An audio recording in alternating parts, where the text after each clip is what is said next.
let's talk about the Hunger Games, which is exactly what's going to happen in the jungle. Let's be fair. Yeah, I mean, the jungle is our form of the Hunger Games, isn't it? But it really is. I mean, I will say the new movie, The Ballad of Songbirds and Snakes, it is a prequel. It is more brutal than the original 4 films that we saw in the Hunger Games franchise. So it's set 64 years before the original films. It's a young Coriolanus Snow. This was the president and the main antagonist of the original trilogy of books, the original 4 films, played by the great Donald Sutherland. So he's one of the elite capital citizens. This is the story of him as a teenager. His family have fallen on hard times after the first civil war of the dystopian future country of Panem.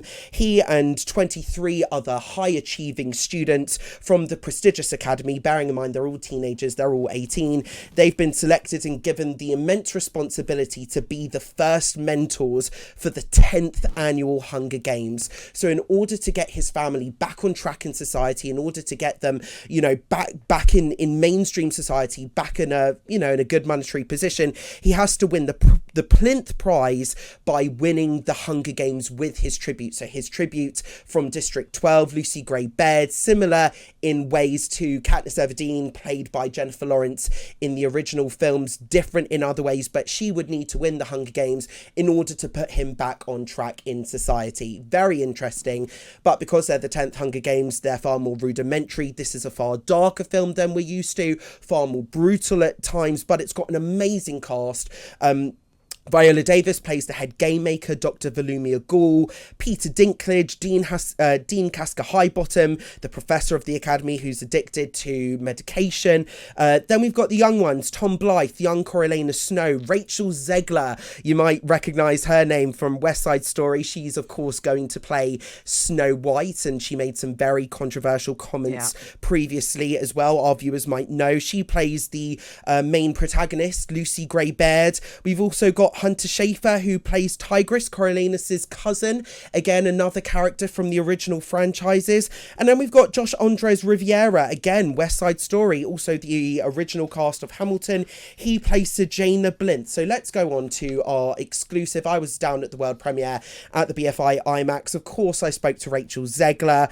There's a lot of interest in her at the moment with her character, not just because she's in ways reminiscent to the character made famous from Katniss Everdeen, but of course for her upcoming parts. And she sings in this film, she sang in West Side Story. Snow White's obviously a musical character. I asked how is she gonna use her voice. What's amazing about Suzanne's writing is that it allows us to take these creative liberties and be as creative as possible. I was supported by my cast, my crew, my creative team to really not have to live up to any kind of expectation. I feel really blessed for that reason. Hunter. And then also as well, singing The Hanging Tree in this, you've done West Side Story, you've got Snow White coming up. Do you really relish those projects where you can really showcase your voice to its full potential? I think when music serves a movie in such a way like ours, it's really exciting to get to do that instead of just singing for the sake of singing. And getting to show this side of my voice, which is a side I've never gotten to show anyone before, I hope people walk away thinking that I can do more than they think. Yeah, a bit of thinking she's underestimated in Hollywood there, of course, after some of those controversial comments. But let's move on to Tom Blyth. He's had previous minor roles in huge projects like the 2010 Robin Hood movie with Russell Crowe and Kate Blanchett, as well as Benediction in 2021 with Peter Capaldi. He also had a guest role in one of my favourites, the new Julian Fellows period drama series, The Gilded Age. This is his real breakthrough role as a young Coriolanus Snow. And, as I said earlier, the role was originally played in the original films by Donald Sutherland. And I asked him, of course, whether he felt pressure stepping into his shoes in a role in which, the fans and people who watch the films know so well. I tried to filter them in a little bit without it being a copycat performance. There was a little bit of pressure filling his shoes, but really it feels like a totally fresh look at the character that I felt kind of some creative liberty to make in my own.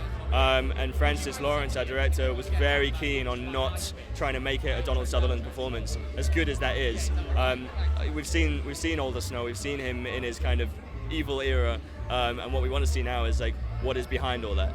And, we've got 64 years of history to fill before the first Hunger Games. New film, maybe more sequels, maybe? We don't know anything about it yet, but I'm hoping Suzanne can write 64 more books to fill the 64 years in between.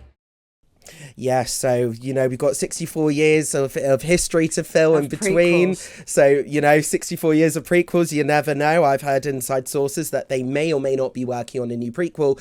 But also, you might be wondering why these actors, apparently there's been a huge Hollywood strike. Well, the studio that produced this movie is Lionsgate, and they weren't part of the AMPTP. That's the Alliance of Motion Picture and Television Producers. So all the actors for this, especially the young talent that we've been hearing, they've got a waiver from the union in order to promote the film, because as part of the strike, actors weren't even allowed to promote their films. So Hunter Schafer is the next actress, plays the cousin of Coriolanus Snow, and basically I asked her, how did it feel to be, especially on the day in which the premiere happened, on the day in which the strike was declared over, how did it feel to be here promoting her work on the day that the strike was called to an end? The strike being over is amazing. I'm really excited for everyone to be able to get back to work, and everybody who also relies on actors for their work to be able to get back to work. So yeah, it was really good news.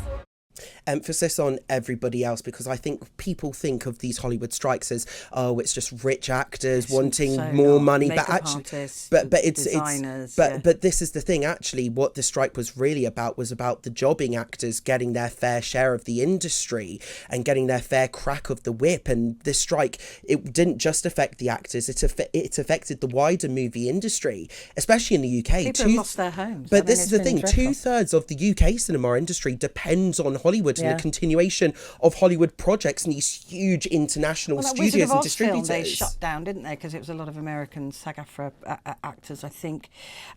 So you spoke to another actor. Yes, Josh Andres Riviera. He's going out with Rachel Zegler. I asked him basically, what was it like being on set back with his girlfriend?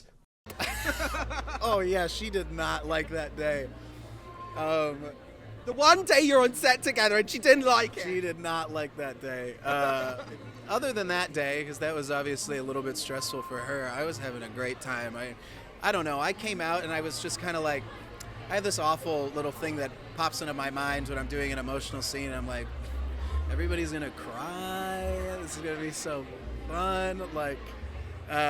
But beyond that, I think to have a source of comfort from home in a different country, doing a different project that, like I said before, entails a good amount of responsibility. We have to take really good care of this project. It made it a lot easier, definitely. Bless. I know, it is nice. I love the joy he takes with Nash. She wasn't happy. Josh, it was a very intense scene, to be fair. It was a very intense scene. Listen, what the jungle's going to be like, I imagine. Oh my goodness me. Our very own Hunger Games. Josh Rom, it's always a pleasure to work with you. Oh, it's a pleasure working with you, Petrie. Lovely to reunite at long last. At long last. Josh Rom there, entertainment journalist and host of the Sun's Awards Watch. Stay with us now. We're going to be talking sport next.